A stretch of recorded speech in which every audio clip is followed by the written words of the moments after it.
ನೋಡಿ, ಇವತ್ತಿನ ದಿನ ನಮ್ಮ ಇಡೀ ಕರ್ನಾಟಕ ರಾಜ್ಯದಲ್ಲಿ ಒಂದು ಕರಾಳ ದಿನ ಅಂತಲೇ ನಾನು ಹೇಳೋದಕ್ಕೆ ಇಷ್ಟಪಡ್ತೀನಿ.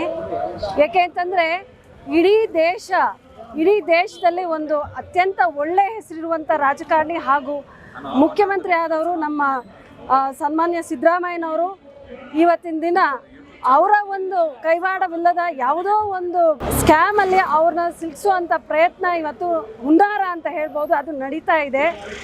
ಯಾವುದೇ ಕಾರಣಕ್ಕೂ ನಮ್ಮ ಇಡೀ ದೇಶದಲ್ಲಿ ಒಂದು ಅಭಿವೃದ್ಧಿ ಪರ ಕೆಲಸ, ಮಹಿಳೆಯರ ಪರ ಕೆಲಸ, ಯುವಕರು ಮತ್ತು ನಮ್ಮ ಸಮಾಜದ ಎಲ್ಲ ವರ್ಗದವರಿಗೆ ತುಂಬ ಅನುಕೂಲವಾದಂಥ ಎಲ್ಲ ಕಾರ್ಯಕ್ರಮಗಳನ್ನ ನೀಡ್ತಾ ಇರುವಂಥ ಸರ್ಕಾರ ಅಂದರೆ ನಮ್ಮ ಕರ್ನಾಟಕ ಸರ್ಕಾರ. ಹಾಗೆ ಕರ್ನಾಟಕ ಸರ್ಕಾರದ ನೇತೃತ್ವ ವಹಿಸಿರುವಂಥ ನಮ್ಮ ಸಿದ್ದರಾಮಯ್ಯನವರಿಗೆ ಈ ಒಂದು ಘನತೆ ಸಲ್ತದೆ. ಇವತ್ತಿನ ದಿನ ನಾವೆಲ್ಲ ಮಹಿಳೆಯರು ನಮ್ಮ ರಾಜ್ಯದ ಮಹಿಳೆಯರ ಪರವಾಗಿ ಇವತ್ತಿನ ದಿನ ನಾನು ರಾಜ್ಯಪಾಲರ ಈ ಕ್ರಮಕ್ಕೆ ನಾನು ಧಿಕ್ಕಾರ ಸೂಚಿಸ್ತೇನೆ.